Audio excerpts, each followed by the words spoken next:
Save him.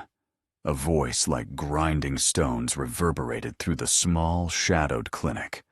The front door hung off its bottom hinge, splintered by the sheer force of the massive, midnight black wolf standing in the threshold. Freezing rain poured from its matted fur, mingling with thick, dark blood pooling on the linoleum. Between the beast's razor-sharp jaws, gripped with terrifying, desperate gentleness, was a limp, gray bundle. A pup. It wasn't breathing. Lisa didn't scream. She didn't cower.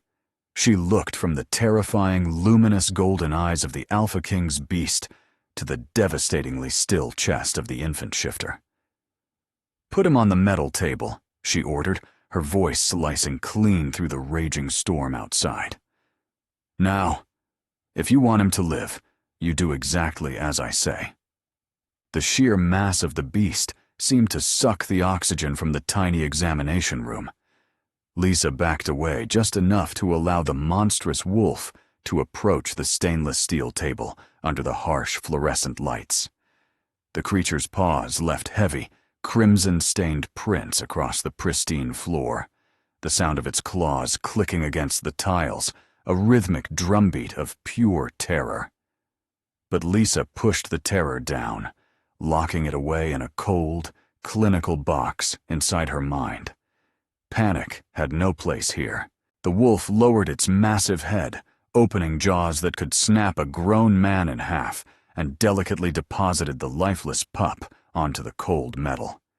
The beast stepped back, releasing a low, rattling whine that vibrated in Lisa's chest. Lisa moved in instantly.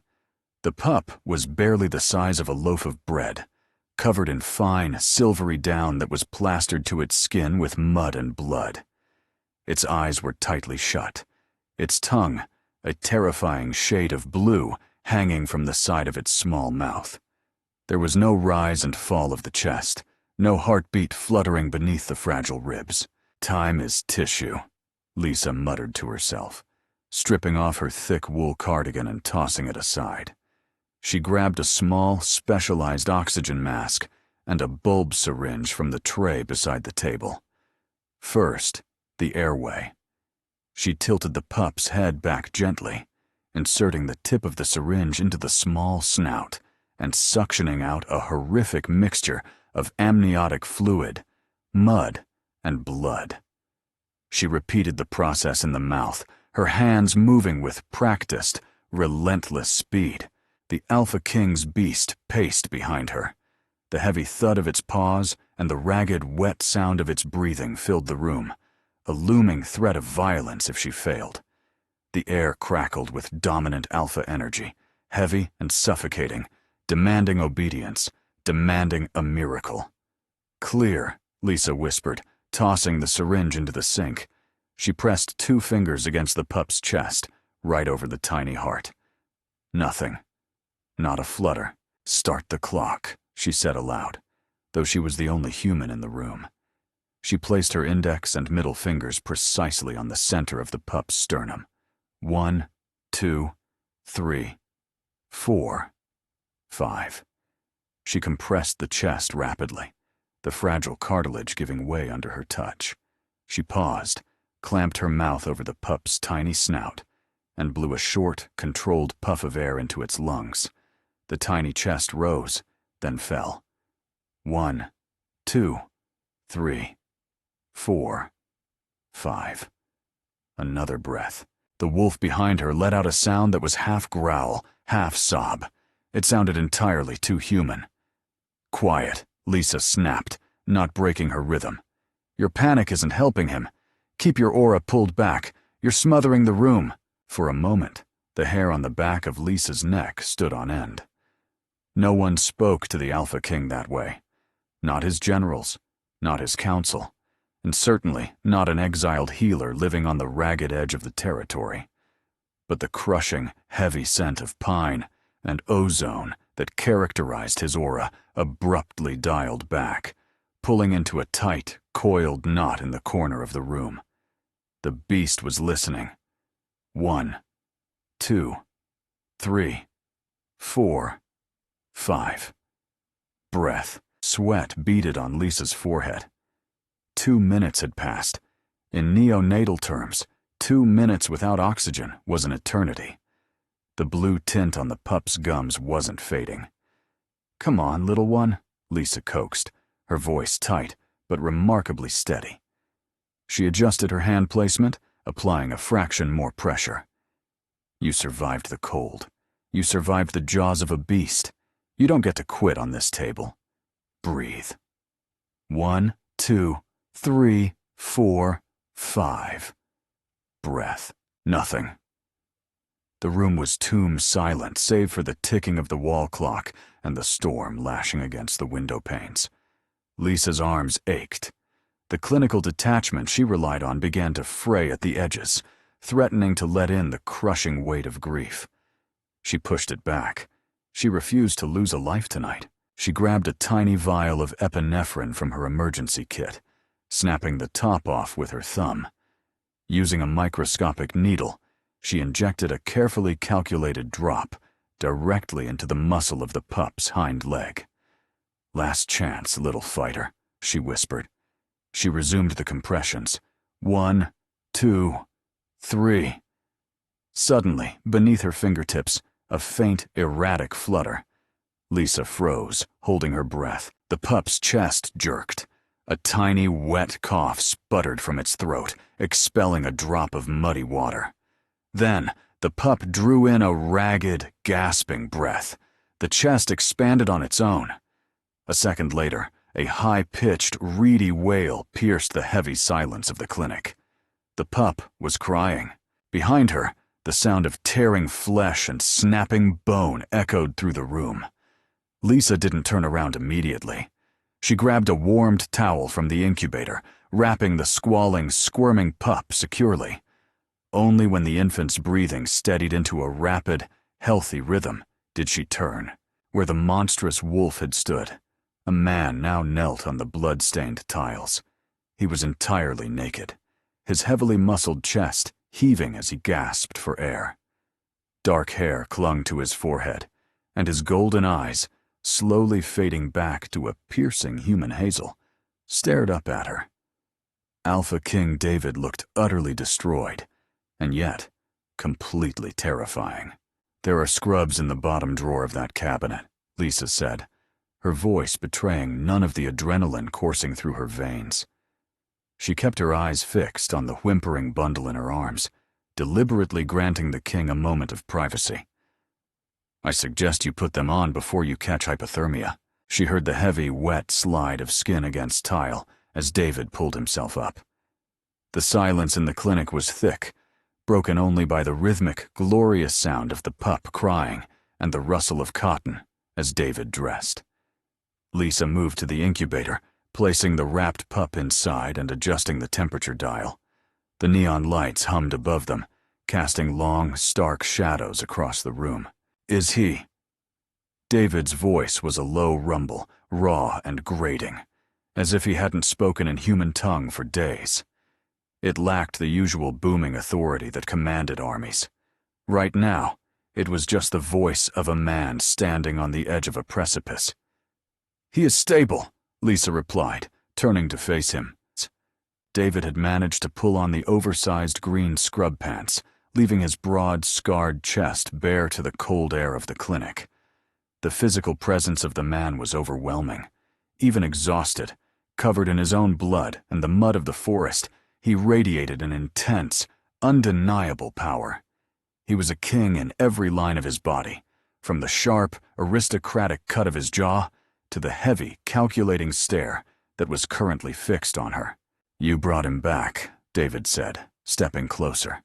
He looked at the incubator, his large hand hovering over the clear plastic lid, afraid to touch it. He was gone. I felt his heart stop a mile from here.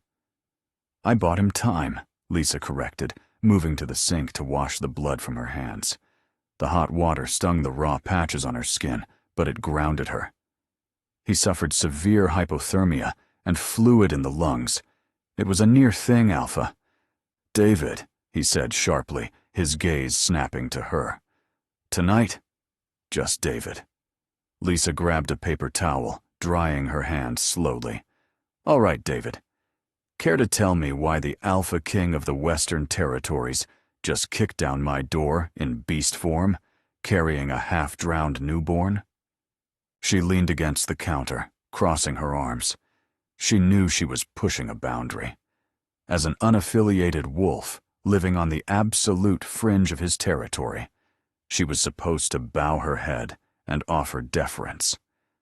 But deference didn't save lives, and right now, she needed answers to keep this pup alive. David's jaw tightened. He looked away from her, staring out the window at the pitch-black, rain-lashed forest. The muscle in his cheek feathered. "There was an ambush," he said, his voice dropping an octave. "At the northern border. A rogue pack crossed the river." "Rogues?" Lisa frowned, stepping forward. "Rogues don't have the coordination to breach the northern border. That's heavily fortified." "They had help," David said darkly, his hazel eyes flashing with a dangerous, predatory glint. "They knew the patrol routes. They knew exactly where the carriage was." "Carriage?" Lisa's heart skipped a beat.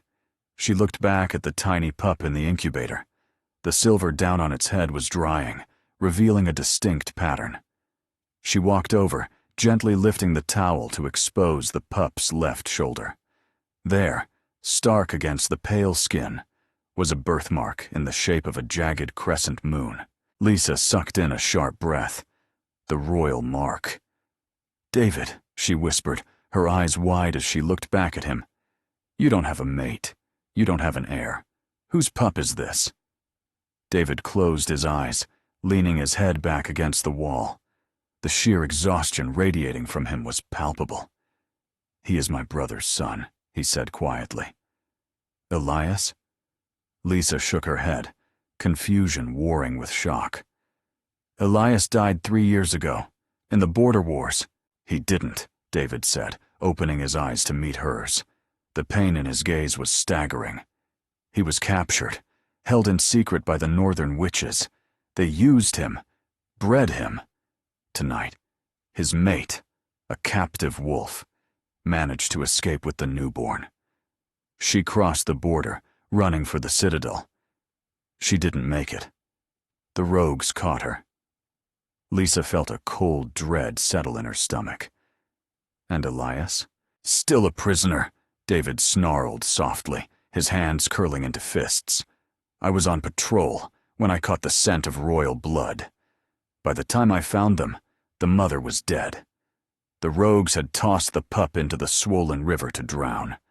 I tore through them, dove in, and pulled him out." He took a step toward her, closing the distance until she had to look up to meet his eyes. The scent of rain, blood, and fierce, protective alpha rolled off him in waves. "I couldn't go to the citadel," David said, his voice dropping to a harsh whisper. "Whoever helped those rogues breach the border is inside my court. My royal physicians, my guards. I don't know who I can trust." He looked down at her, his expression a mix of desperate command and pleading vulnerability. "I only knew of you. The outcast healer who turns no one away. The woman who doesn't play pack politics. You brought a target to my door," Lisa realized, the gravity of the situation crashing down on her. "I brought you a life to save," David countered, his eyes locked on hers. "And you did." The storm outside seemed to intensify, rattling the thin glass panes of the clinic windows. Inside, the only sounds were the soft, rhythmic hum of the incubator and the heavy breathing of the Alpha King. Lisa stood her ground, feeling the magnetic, oppressive pull of David's presence, but refusing to let it cow her. "He needs continuous monitoring," Lisa said, turning her back on David to check the pup's oxygen saturation levels. "His lungs have suffered trauma. Secondary drowning is a real risk over the next 48 hours, not to mention infection from whatever was in that river water." "Then you will monitor him," David stated. It wasn't a request. It was a royal decree, delivered with the absolute certainty of a man who was used to the world bending to his will. "I will," Lisa agreed, writing down the pup's vitals on a clipboard. "Right here, in my clinic. I have the equipment, the sterile environment, and the isolation he requires." "No." The word cracked through the air like a whip. Lisa paused, her pen hovering over the paper. She turned slowly, meeting David's hard gaze.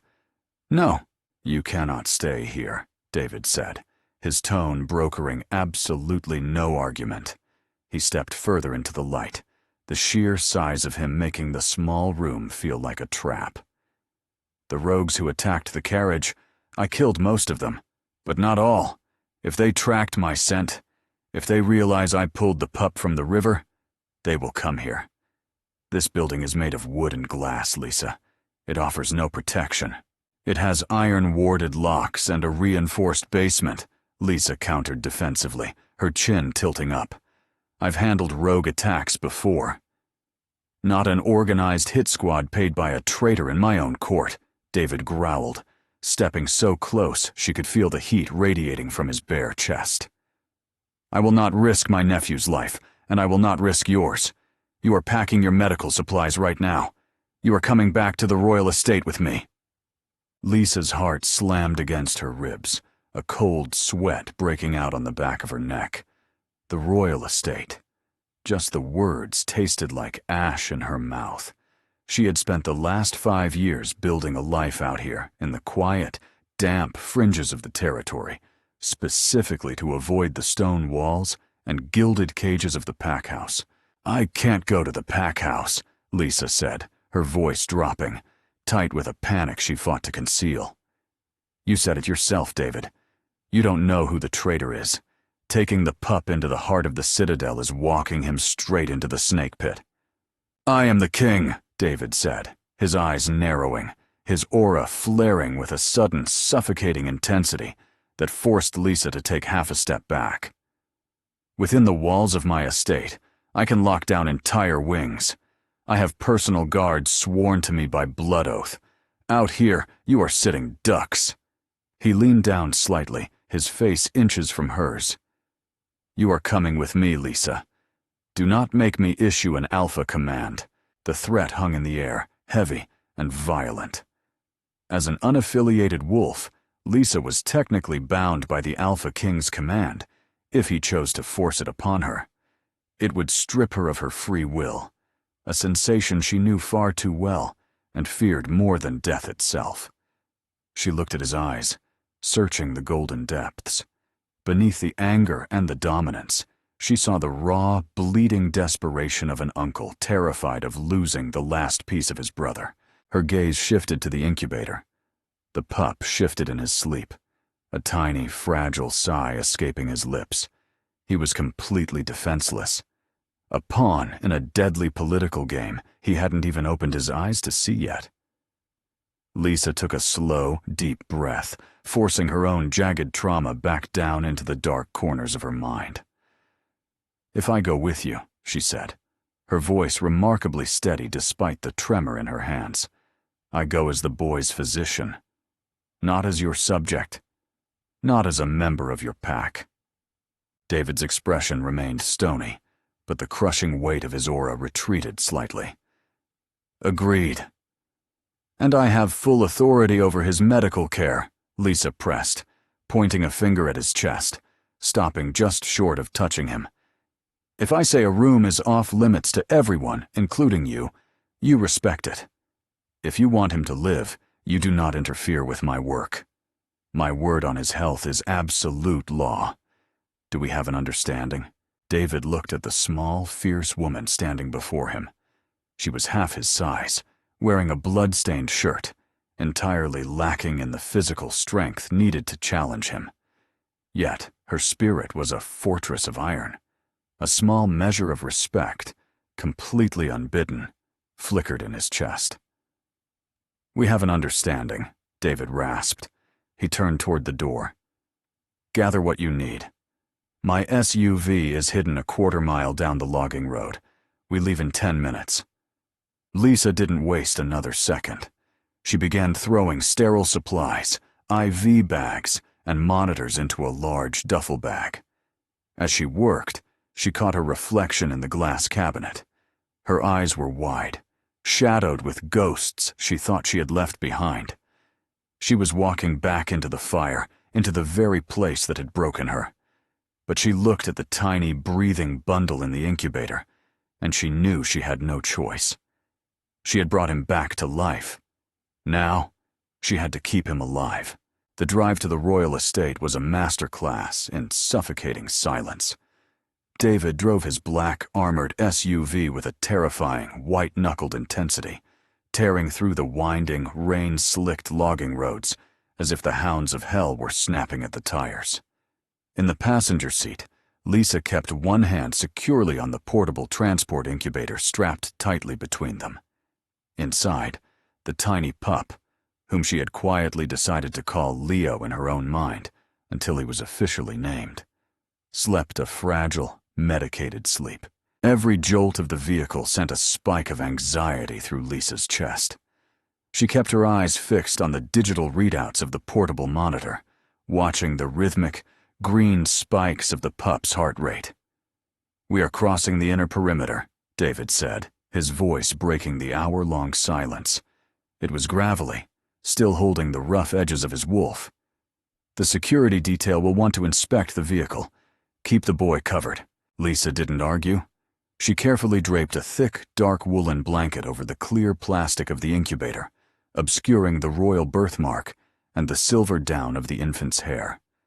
A moment later, the dense tree line broke, revealing the towering, imposing silhouette of the pack house against the stormy night sky. It wasn't just an estate. It was a modernized fortress of steel, dark stone, and reinforced glass, practically humming with the latent energy of hundreds of wolves. For Lisa, the sight of it felt like a physical blow to the stomach. 5 years ago, she had walked out of those heavy iron gates with nothing but the clothes on her back, her reputation shredded by pack politics she had refused to play. The metallic taste of old adrenaline flooded her mouth. She swallowed it down. Focus on the patient, she reminded herself. Nothing else matters. The SUV rolled to a halt before a massive steel barricade. 3 heavily armed guards stepped out of the driving rain, flashlights cutting through the darkness. The lead guard, a tall, broad-shouldered wolf with a scarred chin, approached the driver's side. David rolled the window down just a fraction. The scent of ozone and dominant alpha instantly flooded out, hitting the guards like a physical wall. The lead guard immediately bared his neck in submission, stepping back. "Alpha," the guard stammered, his eyes darting to the shadowed interior of the cab. "We didn't expect you back until dawn." The perimeter alarm was tripped by my passage, David interrupted smoothly, his tone brokering absolutely zero room for inquiry. "Open the gates, Marcus." Marcus hesitated, a brief, barely perceptible flicker of curiosity crossing his face as he looked past David toward Lisa and the bulky, blanket-covered shape beside her. "Of course, Alpha. But protocol dictates a visual sweep of the interior for any returning." A low, vibrating growl ripped from David's chest, vibrating the heavy glass of the windows. It wasn't a warning. It was a promise of immediate, lethal violence. I said, "Open the gates. If you delay me another second, Marcus, I will mount your head on them." Marcus paled, stepping back rapidly and signaling the booth. The heavy steel barricade retracted with a mechanical groan. David didn't wait for it to fully clear before he gunned the engine, the SUV surging forward into the compound. Lisa kept her hand steady on the incubator, but her mind was racing. Marcus's hesitation wasn't normal for a guard facing down his Alpha King. It was too calculated. She glanced at David's rigid profile. The muscle in his jaw was ticking uncontrollably. "He shouldn't have questioned you," Lisa murmured, her eyes dropping back to the monitor. "No, he shouldn't have," David agreed, the steering wheel groaning under the pressure of his grip. Marcus was the one who assigned the patrol routes for the northern border tonight, the same routes the rogues bypassed. A cold chill, entirely unrelated to the damp air, slid down Lisa's spine. They were driving straight into a viper's nest, and the snakes were already watching the door. David bypassed the main entrance, steering the SUV toward an underground private garage reserved exclusively for the king. As the heavy blast doors sealed shut behind them, cutting off the howl of the storm, the sudden quiet was deafening. "My private wing is on the 3rd floor. It has a separate ventilation system and biometric locks," David said, unbuckling his seatbelt. "No one enters without my physical presence or a master override." "We set up the clinic there." Lisa nodded, moving methodically to unstrap the incubator. As David came around to her side of the vehicle, he didn't wait for her to struggle with the heavy equipment. He reached in, his large hands easily lifting the transport unit while being meticulously careful not to jostle it. Their arms brushed. His skin was burning hot, radiating the unnatural heat of a wolf whose beast was fighting to claw its way back to the surface. "Stay close to my back," David ordered softly, his hazel eyes locking onto hers in the dim light of the garage. "From this moment on, trust no one but me." 24 hours had passed since they breached the royal estate, and the silence in the king's private wing was thick enough to carve with a scalpel. Lisa had transformed David's sprawling, opulent study into a sterile neonatal intensive care unit. Heavy velvet curtains were drawn tight across the reinforced windows, and the scent of old leather and cedar was now entirely masked by the sharp and stringent smell of medical-grade disinfectant. In the center of the room, little Leo rested inside a top-of-the-line stationary incubator David had procured in absolute secrecy. The pup was stable, but his condition remained precarious. The exposure to the freezing river had severely compromised his immune system. Lisa sat slumped in an armchair beside the incubator, rubbing her burning eyes. She hadn't slept for more than 20 minutes at a time. Her muscles ached with a deep, bone-weary exhaustion, but her clinical focus remained razor-sharp. The heavy mahogany door clicked, the biometric lock disengaging with a soft beep. David entered, carrying a tray of food. He looked almost as haggard as Lisa felt. He was dressed in a simple black t-shirt and sweatpants, his dark hair messy, the shadows under his eyes speaking of his own sleepless vigil. He hadn't left the wing once. "You need to eat," David said, setting the tray on a side table. The scent of roasted meat and warm bread briefly overpowered the antiseptic smell. "And you need to sleep. I can watch the monitors for an hour." "I'm fine," Lisa lied, not looking away from the pup's steady breathing. "His temperature is hovering at the low end of normal. I want to be awake if it dips." David walked over, standing so close behind her chair that she could feel the heat radiating from him.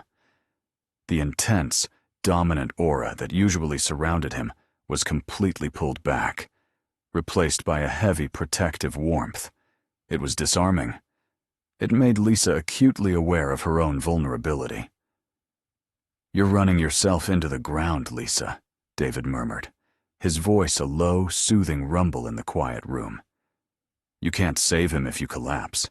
"I won't collapse," she replied, her voice tight. She finally looked up at him, her defenses flaring slightly. "I survived 5 years alone in the borderlands. I know my limits, Alpha." David's jaw tightened at the formal title. He reached out, his large hand hovering over her shoulder, before he gently allowed his fingers to rest against the side of her neck. The touch sent a violent jolt of electricity straight to her toes. "I told you," he said softly, his thumb brushing a stray lock of hair away from her collarbone. "Just David. And I know you're a survivor. That's why I brought him to you. But you don't have to carry the entire weight of this alone tonight." Lisa swallowed hard, her heart doing a treacherous stutter in her chest.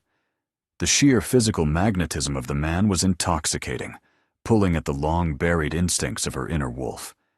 But this was dangerous territory. He was the king. She was an exile. This proximity was a temporary alliance built on a foundation of mutual desperation. "David," she started, intending to pull away, Suddenly, a sharp, shrill beep cut through the heavy air. Lisa spun back to the incubator. The digital temperature readout, which had been holding steady at a warm 98.6 degrees, was rapidly dropping. 96 point, 94.5, 92.0. "What's wrong?" David demanded, his protective warmth instantly vanishing, replaced by the terrifying, lethal sharpness of a predator. "The incubator is failing," Lisa said, her hands flying over the control panel. She slammed the manual override button, but the screen glitched, flashing erratic numbers before going completely black. A blast of icy, refrigerated air suddenly poured from the unit's vents, blowing directly onto the fragile pup. "It's not failing," Lisa realized, her blood running cold as the implications hit her. She ripped the lid of the incubator open, scooping the shivering pup into her arms and wrapping him tightly in a thermal blanket. "It's been hacked. The climate control system for the unit is tied into the estate's mainframe. Someone intentionally reversed the thermal coils to freeze him." David's eyes flared an unholy, luminous gold. A growl so deep it shook the floorboards ripped from his chest. "I isolated the network. Only a Class A override could bypass the firewall." "Someone with high-level clearance," Lisa said, pressing the pup securely against her own chest, using her body heat to counter the sudden chill.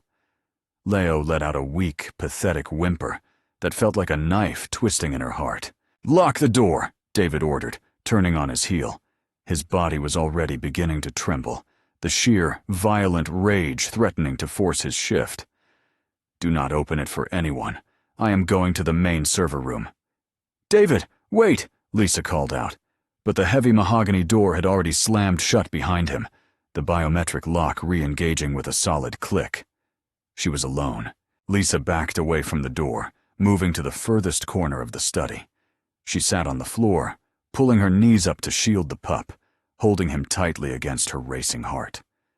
The sudden drop in temperature had shocked his tiny system. His breathing was shallow, his small hands curled into tight, pale fists. "It's okay, Leo," she whispered frantically, rubbing her hand briskly over his back through the thermal blanket. "I've got you. I've got you." The room was deathly quiet, save for the faint hum of the central air conditioning. Lisa's eyes darted around the shadowed study, cataloging her surroundings. Heavy desk, glass cabinets, a heavy brass floor lamp, a cart of medical supplies. If whoever hacked the system realized their remote assassination attempt had failed, they would likely resort to physical means. 5 minutes passed, then 10. The silence stretched until it felt like a physical weight pressing against her eardrums. Then she heard it. It wasn't a knock. It was the soft, electronic trill of the biometric lock on the main door. Lisa froze, her breath catching in her throat. David had said only he could open that door, but someone had just bypassed the firewall. If they had a Class A override, they could open the door. The heavy mahogany swung open silently. A figure stepped into the dim light of the study. He was dressed in the dark, tactical gear of the Royal Guard, a suppressed pistol held loosely in his right hand. The ambient light from the hallway illuminated his face. It was Marcus, the captain of the guard. "He really should have installed manual deadbolts," Marcus murmured, his voice terrifyingly casual as he stepped inside and allowed the door to click shut behind him. His eyes locked onto Lisa, huddled in the corner. "Hand over the pup, Lisa. This doesn't have to be messy.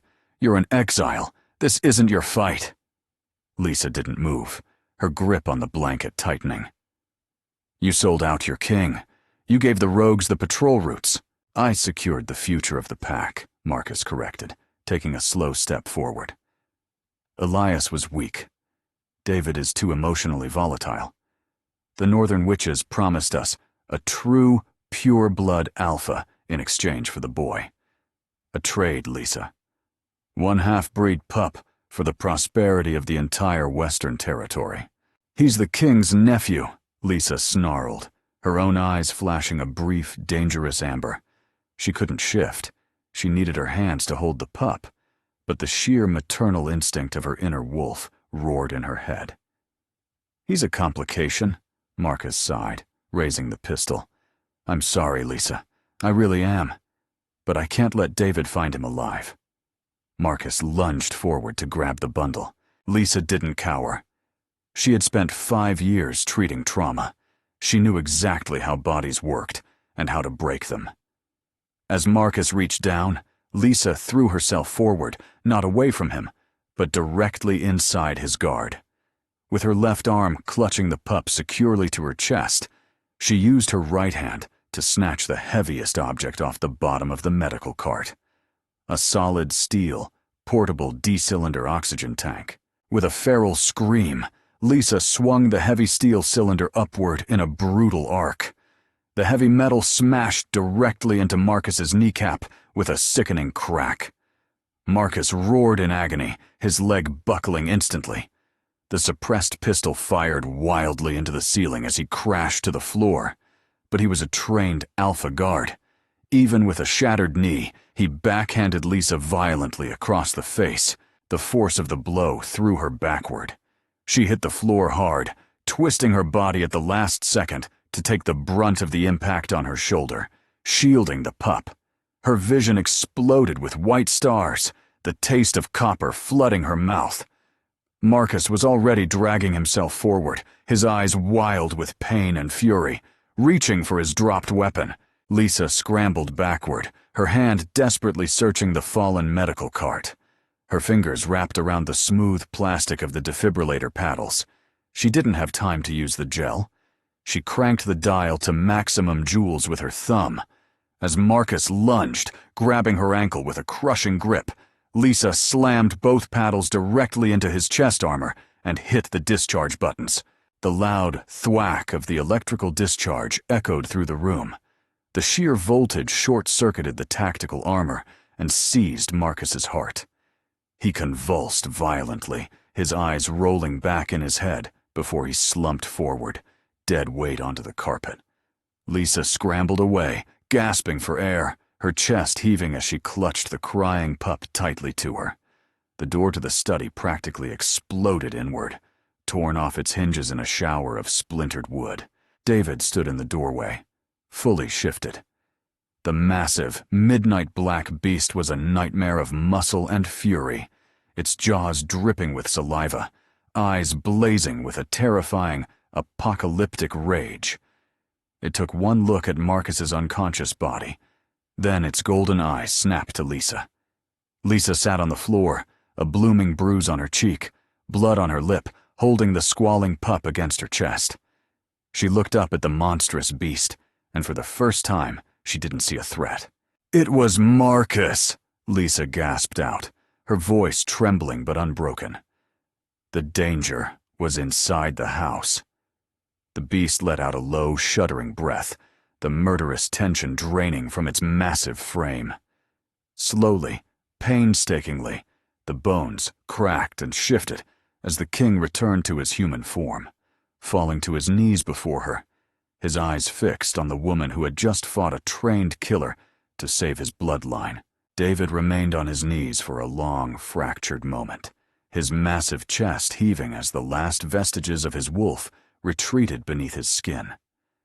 The air in the study was thick, practically unbreathable, choked with the smell of ozone from the defibrillator discharge, the coppery tang of blood, and the acrid stench of burnt tactical armor. Slowly, David reached out. His hands, still trembling slightly from the adrenaline of the shift, hovered over Lisa. He didn't look at Marcus's body.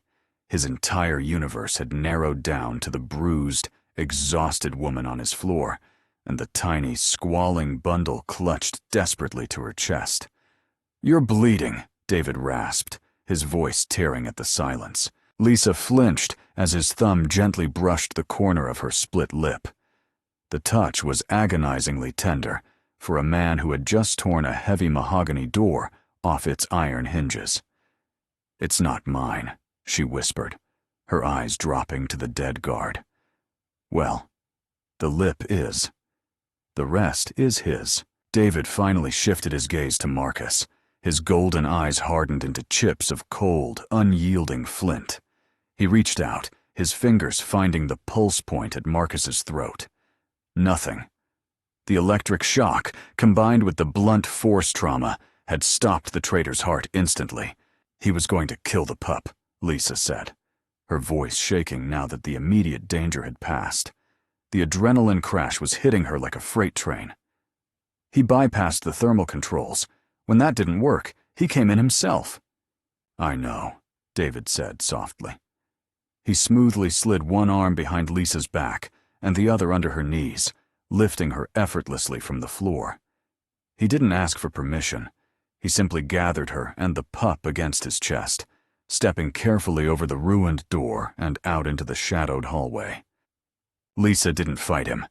For the first time in 5 years, she let herself lean into someone else's strength. The steady, powerful rhythm of David's heart beneath his shirt grounded her erratic pulse.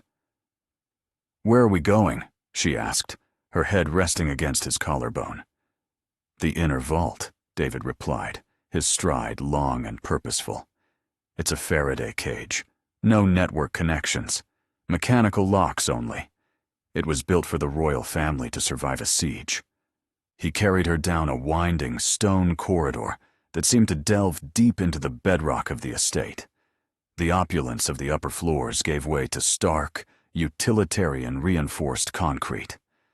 They stopped before a massive steel door secured by a heavy, manual wheel.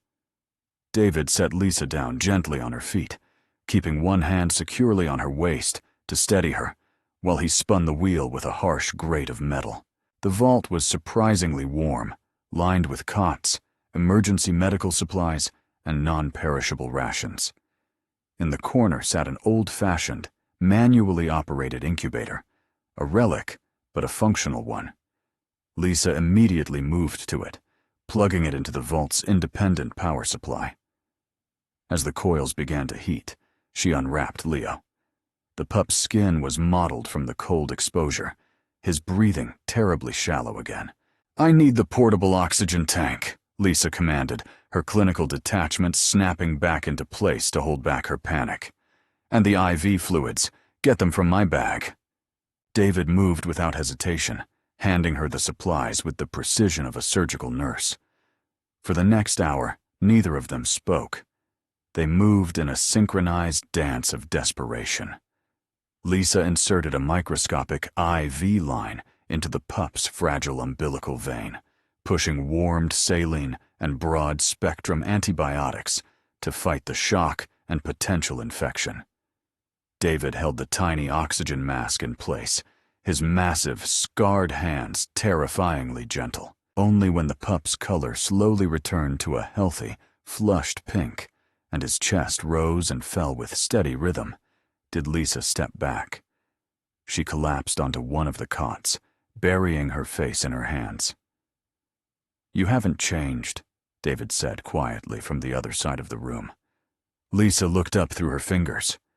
David was sitting beside the incubator, watching her. "5 years ago," David continued, his voice heavy with the ghosts of the past, "you defied the council. You dragged a rogue Omega into your clinic and refused to let him bleed out, even though my father ordered you to stand down. You sacrificed your reputation, your rank, and your home for a life that pack politics deemed worthless." Lisa swallowed hard, the old wounds aching. "A life is a life. The Hippocratic Oath doesn't check pack affiliations."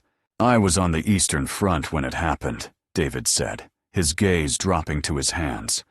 "When I returned, my father was dead. I was crowned king, and you were gone. Exiled." He looked back up, his hazel eyes piercing through the dim light of the vault. "I spent a year looking for you. By the time I found out where you had settled, I thought it was safer to let you stay hidden. I thought my world was too dangerous for you." He let out a bitter, self-deprecating laugh. "And tonight, I dragged my world straight to your doorstep." "You brought me a patient, David," Lisa said softly, the formal titles entirely forgotten in the dark, quiet space. "And I did what I always do. I fought for him. You fought a fully trained Alpha Guard with an oxygen tank, David corrected, a faint, disbelieving smirk touching the corner of his mouth. You're a terrifying woman, Lisa. The silence in the vault stretched, comfortable but heavy with unspoken truths. Lisa watched David as he watched the pup. The harsh overhead lighting cast deep shadows across the king's face, highlighting the exhaustion etched into his features. He had saved the pup, but his pack was fractured. Treason had taken root in his own home. I have to go back up, David said suddenly, his voice hardening, the brief moment of vulnerability vanishing. Marcus wasn't working alone. To bypass the firewall and stage an ambush on a royal carriage, he needed accomplices, lieutenants, sympathizers. Lisa sat up straight, a cold knot forming in her stomach. David, you can't just walk out there. You don't know who is loyal. I am the Alpha King, David growled softly, the latent power in his blood rising to the surface, filling the small room with the sharp scent of ozone. They will bare their necks to me, or I will tear them out. There is no middle ground tonight. He stood up, his physical presence commanding and lethal. He walked to the heavy steel door, pausing with his hand on the wheel. He looked back at Lisa, his expression softening just a fraction. Lock this door from the inside, he ordered. There's a heavy iron deadbolt. Throw it. Do not open it for anyone, not even if they sound like me. I will use the emergency comms on the wall to verify my identity when I return. Lisa stood, walking over to the door. She looked up at him, her heart aching at the sheer burden resting on his broad shoulders. Be careful, she whispered. It was a stupid, inadequate thing to say to a king going to war in his own house, but it was all she had. David reached out, his knuckles brushing her unbruised cheek. Keep him breathing, Lisa. With that, he hauled the heavy door open, stepped into the dark corridor, and pulled it shut behind him. Lisa immediately threw the massive iron deadbolt. The metallic clang echoed with terrifying finality in the small vault. She was sealed in. The next 3 hours were an agonizing exercise in psychological endurance. Lisa busied herself with Leo, checking his vitals every 15 minutes, adjusting the IV drip, and meticulously logging his progress. The pup was a fighter. Despite the hypothermia, the near drowning, and the deliberate temperature drop, his heart was beating with the strong, stubborn rhythm of his bloodline. But the silence outside the vault was deafening. Because the room was a Faraday cage, Lisa couldn't hear the screams. She couldn't hear the snarls of shifting wolves or the heavy thud of bodies hitting the marble floors above. She was entirely cut off from the violence she knew was tearing the pack house apart. She paced the length of the vault, her arms wrapped tightly around herself. Every time a pipe groaned or the ventilation system hummed, she jumped. The clinical detachment she relied on was gone, replaced by a raw, gnawing fear for the man who had left her here. Finally, just as the digital clock on the wall clicked to 5 a.m., the emergency comms unit crackled to life with a burst of static. Lisa. It was David. His voice was hoarse, ragged, and utterly exhausted. Lisa lunged for the button. I'm here. Are you... Is it over? It's over, he replied. The sheer weight of the night dragged on those 2 words. Open the door. Lisa threw the deadbolt and pulled the heavy wheel. The door swung open. David stood in the corridor. He looked like a man who had walked through hell and barely made it out. His black t-shirt was torn and soaked with blood. None of it his own. His knuckles were bruised and split, and there was a dark smear of soot across his cheek. But his eyes, though heavy, were clear. The feral, unhinged rage of the beast was gone, replaced by the grim, sorrowful calm of a king who had just executed his own men. He stepped into the vault, closing the door behind him. He didn't speak. He just walked toward the sink in the corner, turning on the tap and staring blankly at the water running over the stainless steel. Lisa didn't ask questions. She didn't ask how many had died. She walked over to the medical supplies, grabbed a clean towel, and ran it under warm water. She stepped beside him, gently taking his massive, bloodied hands in hers. David flinched slightly at the contact, but he didn't pull away. Lisa meticulously wiped the blood from his knuckles, her touch light and reverent. "You did what you had to do," she said softly, keeping her eyes on his hands. "To protect